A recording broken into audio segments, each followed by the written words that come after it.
नमस्कार, मैं हूं मनोज मानस। उत्तर प्रदेश की खबरों में आपका स्वागत है। खबरों का रुख करेंगे उससे पहले देख लेते हैं इस वक्त की अहम सुर्खियां।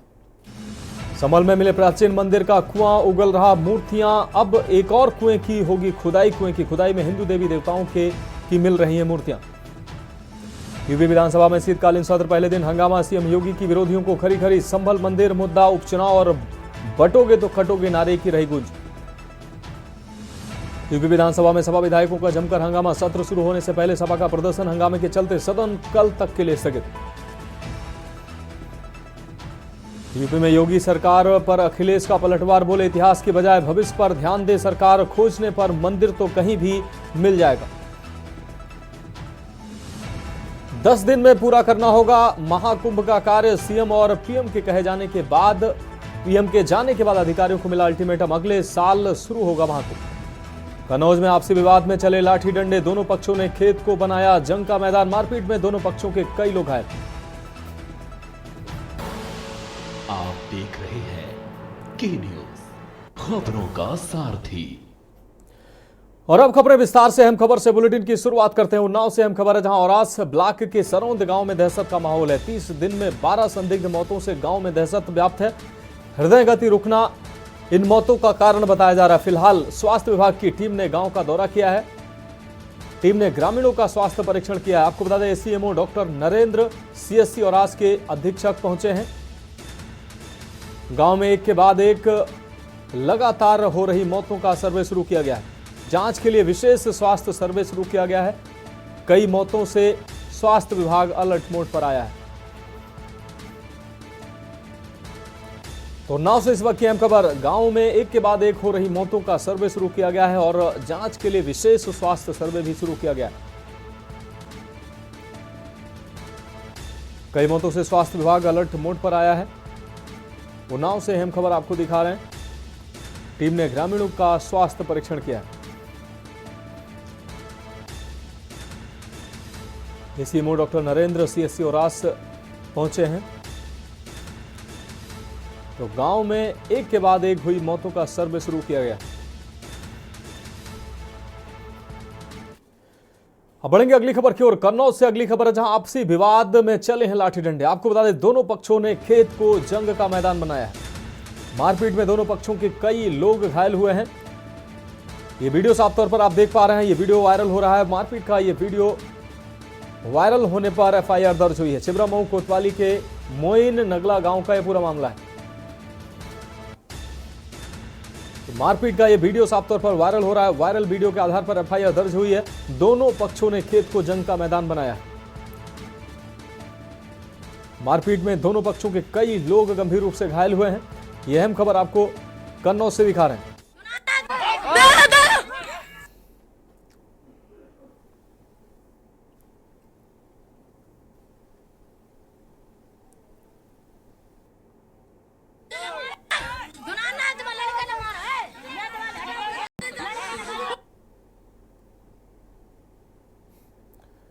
तो ये तस्वीरें, ये वीडियो साफ तौर पर वायरल हुआ है। इसके बाद इस वीडियो का संज्ञान लेकर एफआईआर दर्ज की गई है। कन्नौज से अहम खबर आपको दिखा रहा। आपसी विवाद में लाठी डंडे जमकर चले हैं। खेत को जंग का मैदान दोनों पक्षों ने बनाया है।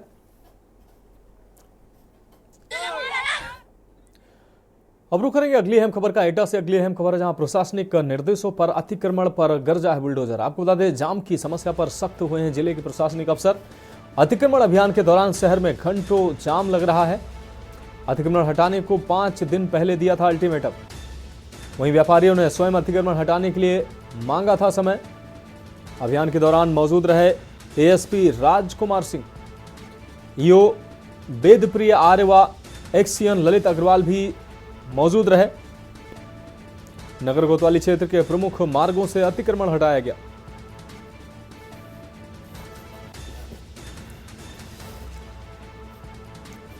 तो इस वक्त की अहम खबर आपको दिखा रहा है। ईओ वेदप्रिय आर्य व एक्सीएन ललित अग्रवाल भी इस दौरान मौजूद रहे। नगर कोतवाली क्षेत्र के प्रमुख मार्गों से अतिक्रमण हटाने की कार्रवाई की गई। बात करेंगे अगली खबर की। बाराबंकी से अगली खबर है, जहां भारतीय किसान यूनियन राधे गुट ने प्रदर्शन किया है। ग्रेटर नोएडा में गिरफ्तारी का विरोध किया है। गन्ना संस्थान में अधिकारियों ने ज्ञापन लिया है। राधेलाल यादव व शोएब रईन ने अगुवाई की है। गन्ना संस्थान में अधिकारियों ने ज्ञापन लिया है। आपको बता दें राधेलाल यादव व शोएब रईन ने अगुवाई की है। तो बाराबंकी से अहम खबर, भारतीय किसान यूनियन राधे गुट ने प्रदर्शन किया है और इस प्रदर्शन की अगुवाई की गई है। ग्रेटर नोएडा में गिरफ्तारी का विरोध स्वरूप यह प्रदर्शन किया गया है। गन्ना संस्थान में अधिकारियों ने ज्ञापन लिया है। आपको बता दें प्रदर्शन की अगुवाई राधेलाल यादव व शोएब रईन ने की है।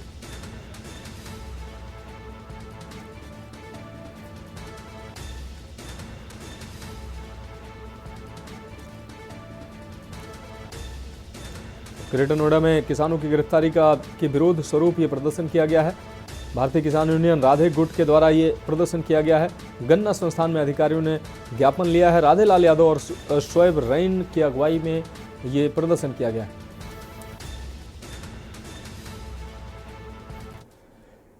बढ़ेंगे अगली खबर की ओर। लखनऊ से अगली खबर है, जहां राजधानी के 3 थानों को एसओ का इंतजार है।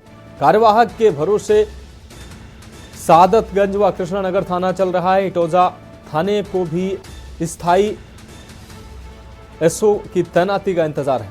पुलिस कमिश्नर को तैनात करने हैं स्थायी एसओ। तो 3 थानों को स्टेशन ऑफिसर का इंतजार है। पुलिस कमिश्नर को करना है एसओ की तैनाती करनी है। राजधानी के 3 थानों को एसओ का इंतजार है। कार्यवाहक के भरोसे चल रहे हैं ये थाने। सादतगंज व कृष्णानगर थाने कार्यवाहक के भरोसे चल रहे हैं। इंटौजा थाने को भी स्थायी एसओ की तैनाती का इंतजार है। अब बढ़ेंगे अगली खबर की ओर। यूपी विधानसभा का शीतकालीन सत्र सोमवार से शुरू हो गया है। सत्र की शुरुआत विपक्ष ने सरकार को संभल और बहराइच के मुद्दे पर घेरा। इसके बाद सीएम योगी आदित्यनाथ ने विपक्ष के सवालों पर जवाब दिया। उन्होंने कहा कि जय श्री राम सांप्रदायिक कैसे हो गया। संभल में हुए घटनाक्रम पर बात करते हुए उन्होंने कहा कि संभल में विष्णु का 10वां अवतार अवतरित होगा। आप सच्चाई को छिपाने की कोशिश कर रहे हैं, लेकिन याद रखें कोई भी सूर्य, चंद्रमा या सत्य को लंबे समय तक छिपा नहीं सकता। सच्चाई अंततः सबके सामने आ ही जाएगी। विपक्ष के नेता ने उल्लेख किया कि भले ही मंदिर बन जाए, इससे कोई फर्क नहीं पड़ता। मैं आपको याद दिला दूं कि बाबरनामा में खुद अन्य संरचनाओं को ध्वस्त करने का उल्लेख है। आप एक प्रतिष्ठित ब्राह्मण परिवार में पैदा हुए थे और भारत के प्राचीन ग्रंथों में विश्वास करते हैं।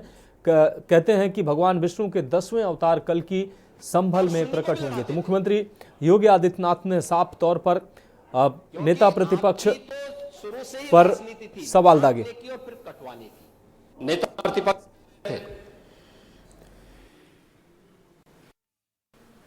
कि वहां की स्थिति ऐसी है कि अगर मंदिर आ भी जाए, क्या मंदिर बन जाएगा?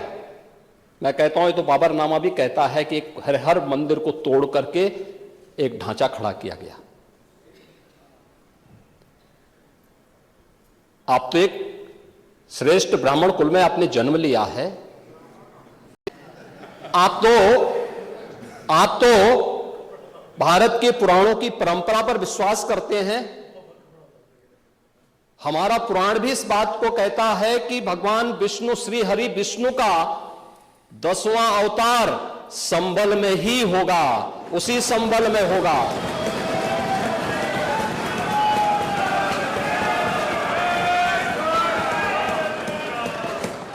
और यह तो केवल सर्वे की बात थी। माननीय न्यायालय के आदेश पर जिलाधिकारी का मतलब जिले का एडमिनिस्ट्रेटिव हेड, पुलिस अधीक्षक उस जिले की पुलिस फोर्स का मुखिया है।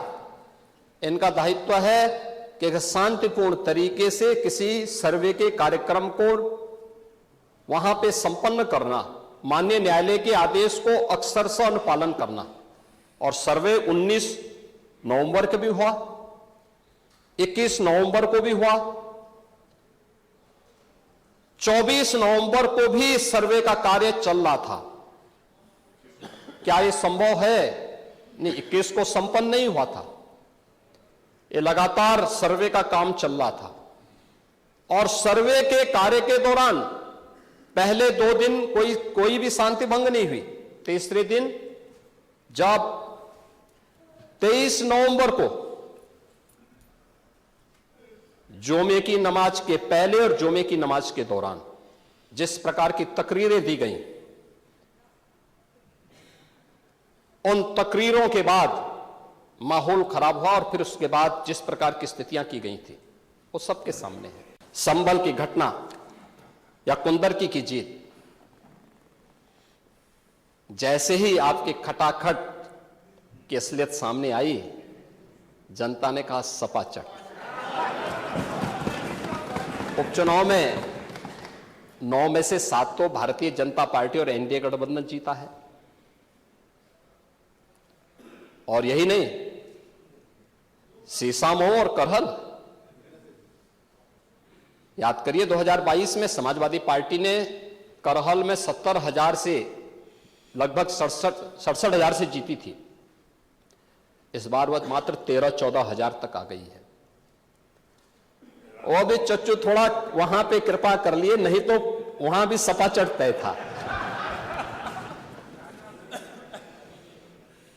अगली बार होगा, अगली बार होगा चच्चू, अरे आप चिंता मत करिए, देख लेना, अगली बार कुछ नहीं रहे, बहुत ज्यादा रहे।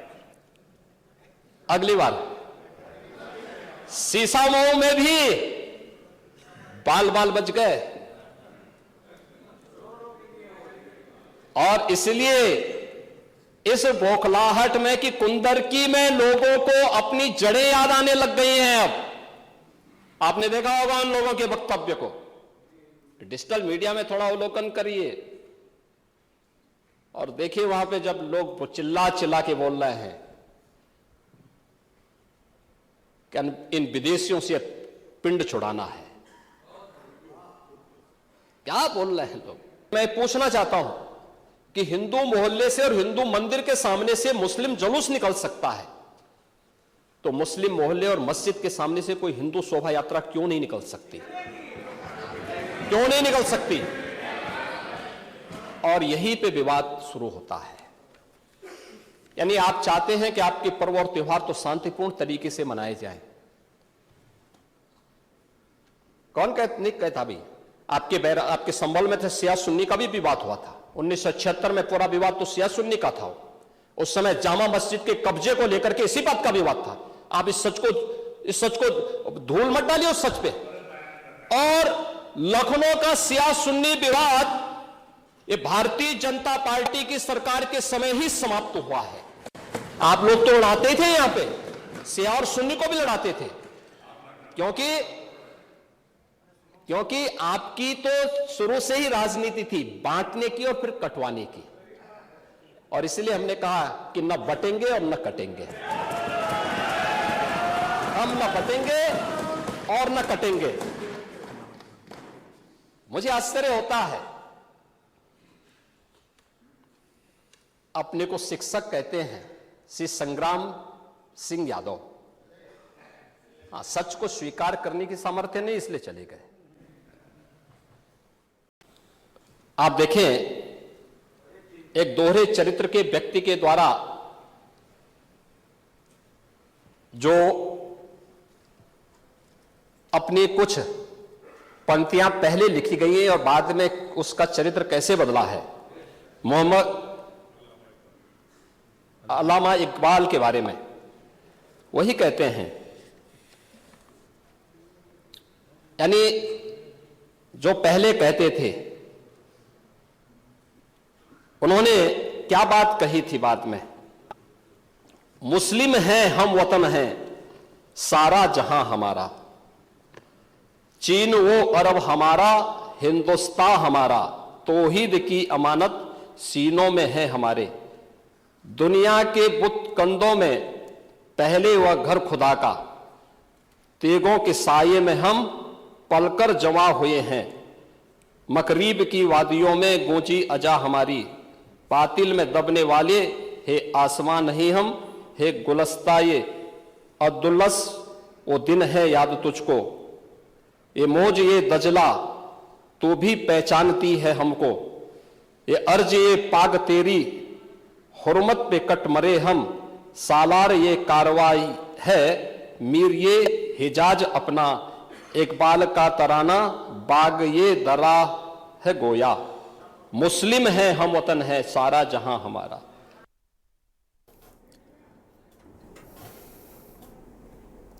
बढ़ेंगे अगली खबर की ओर। यूपी विधानसभा के शीतकालीन सत्र का आगाज आज हो चुका है। यहां पहले दिन विधानसभा के अंदर जमकर हंगामा हुआ। हमारे के न्यूज संवाददाता संदीप मिश्रा ने इस मौके पर पिछड़ा वर्ग आयोग राज्य मंत्री नरेंद्र कश्यप से खास बातचीत की। इस दौरान क्या कुछ कहा नरेंद्र कश्यप ने, सुनाते हैं आपको।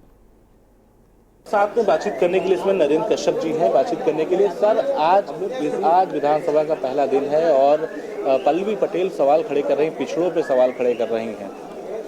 उत्तर प्रदेश का शीतकालीन सत्र का प्रथम दिन है। माननीय मुख्यमंत्री जी और सरकार की प्रतिबद्धता है कि प्रदेश का विकास अनवरत चलता रहे, इसलिए इस बजट में अनुपूरक बजट भी पेश किया जाएगा। हमारी सरकार विपक्ष के भी हर सवाल का जवाब देने के लिए तैयार है। कोशिश करेंगे कि इस शीतकालीन बजट के माध्यम से, सेशन के माध्यम से उत्तर प्रदेश के विकास उन्मुख सभी योजनाओं पर, सभी बातों पर खुले मन से चर्चा हो, प्रदेश आगे बढ़े, प्रदेश में अमन चैन कायम रहे। इसलिए सरकार उत्तर प्रदेश की जरूरतों को ध्यान में रखते हुए इस सदन में विपक्ष का हर बात का सवाल का जवाब देने के लिए तैयार है। संभल की घटना को लेकर के सब बड़ा जोर जोर से समाजवादी पार्टी ने नारा दिया। संभल में जो हुआ उस पर सरकार कैसे अपना पक्ष? संभल की घटना पे समाजवादी पार्टी का आवाज उठाना मेरे ख्याल से किसी सूरत में भी न्याय संगत इसलिए नहीं है कि जो भी कार्रवाई वहां शुरू हुई न्यायालय के आदेश पर हुई। कुछ दंगाइयों ने दंगा करने की कोशिश की, जिसमें पुलिस ने भी उसमें कार्रवाई करने का प्रयास किया। कुछ घटनाएं ऐसी हैं जिनसे बचाने के लिए समाजवादी पार्टी को कम से कम बचना चाहिए, क्योंकि प्रदेश आगे बढ़ेगा, प्रदेश की जनता के बीच में अच्छा सामंजस्य होगा, अच्छा भाईचारा होगा, तभी प्रदेश हमारे आगे चलेगा। तो समाजवादी पार्टी को उत्तर प्रदेश में आग लगाने की कोशिश नहीं करनी चाहिए। एक सवाल और, पल्लवी पटेल जिस तरीके से सवाल खड़ी कर रही हैं नीतियों को लेकर के, उस पर क्या कहेंगे आप? जब से योगी जी के हाथों में उत्तर प्रदेश की सत्ता आई है, रोजगार की दृष्टि से हमारा प्रदेश आगे बढ़ा है। सरकारी नौकरियां जो भी विभागों में अपेक्षित थी उन सब पे हमने कार्रवाई की है। अब समाजवादी पार्टी के लोगों के सामने कोई अगर सवाल ही नहीं है, उनका कुछ मुद्दा ही नहीं है, तो बिना वजह की बातें करके मेरे ख्याल से प्रदेश की जनता को गुमराह करने की कोशिश करने के अलावा कुछ भी नहीं है। ये से हमारे साथ में नरेंद्र कश्यप, जिनका साफ तौर पे कहना है कि जिस तरीके से समाजवादी पार्टी हो या फिर कोई विचारधारा पार्टी हो लगातार सवाल खड़े कर रही है, लेकिन उसका कोई औचित्य नहीं। उत्तर प्रदेश की योगी सरकार बेहतर कार्य करती हुई नजर आ रही है। कैमरामैन रमेश वर्मा के साथ मैं संदीप मिश्रा, के न्यूज। रुक करेंगे अगली अहम खबर का। यूपी विधानसभा सत्र के पहले दिन सदन में जमकर हंगामा हुआ। संभल मुद्दे की गूंज सदन में साफ तौर पर सुनाई दी। नेताओं का क्या कुछ कहना रहा इस दौरान, वो सुनाते हैं आपको। देखिए, सदन है ही चर्चा और परिचर्चा के लिए। बातें उठेंगी तो जवाब भी आएगा, और मैं समझता हूं कि नेता सदन ने बड़े सार्थक विषयों को उठाया भी और उसका जवाब भी दिया। सवाल ये भी है और इसकी भी जांच होनी चाहिए कि 46 साल तक एक मंदिर क्यों बंद था, उसके पीछे कारण कौन लोग थे, उसके कारक कौन थे। और ये भी हमने तो बड़ा सवाल उठाया है कि वहाँ एक विशेष जाति और समुदाय के लोग आखिर वो कहाँ गायब हो गए, वो जीवित हैं भी कि नहीं हैं। इसकी भी जांच होनी चाहिए और जांच करके पता किया जाए कि किन कारणों से वहाँ पलायन किए हैं। मंत्री जी ने दूध का दूध, पानी का पानी की स्थिति स्पष्ट कर दी है। संभल के मामले में जो समाजवादी पार्टी कुत्सित भावनाएं भड़काने का काम करती थी, आज सच उजागर हो गया है। संभल में जो हिंदू समाज के साथ अत्याचार हुआ उसको माननीय मुख्यमंत्री जी ने अभी इतिहास हिस्ट्री के साथ बताया, लेकिन वो केवल आज़ादी के बाद का इतिहास है। आज़ादी से पहला अगर बाबरनामा की चर्चा करते हैं तो बाबर ने वहाँ के मंदिरों को तोड़ा, इसमें साफ जिक्र है। वहाँ संभल सिंह गुर्जर राजा थे जिनके नाम पर संभल पड़ा। उसके बाद पृथ्वीराज चौहान वहाँ राजा हुए, और वहाँ तमाम जो मस्जिद है इसका प्रमाण है कि इसे तोड़ा गया बाबरनामा में। तो सारी चीज़ें माननीय मुख्यमंत्री ने बताई हैं कि वहाँ कितने कत्लेआम हुए, कितनी बेटियों के बलात्कार हुए। और अब भी जो मंदिर मिला है वहाँ हिंदुओं को मार करके भगा दिया गया, उनकी ज़मीनों पर कब्जा किया गया है।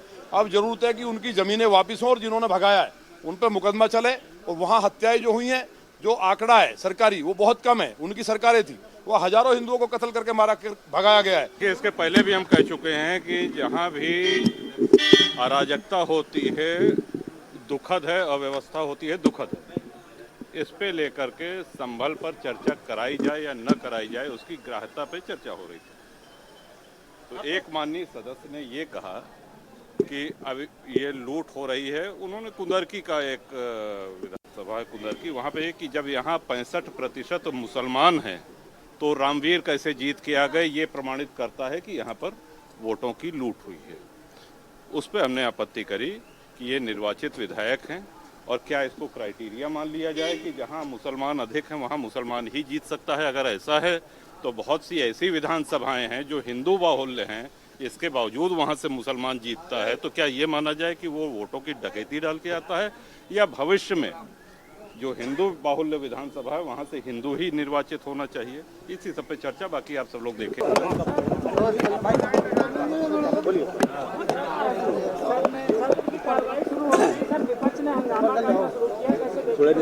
देखिए, विधानसभा का सत्र चलना ये उत्तर प्रदेश के विकास के लिए बहुत ज़रूरी है, बहुत अहम है। विधानसभा का सत्र उत्तर प्रदेश के डेवलपमेंट के लिए कितना ज़रूरी है हम सभी जानते हैं। और अगर विपक्ष जो है, समाजवादी पार्टी खास तौर पे सदन के सत्र में कार्रवाई को बाधित करती है, तो इसका साफ मतलब है कि समाजवादी पार्टी का एजेंडा उत्तर प्रदेश का विकास नहीं है।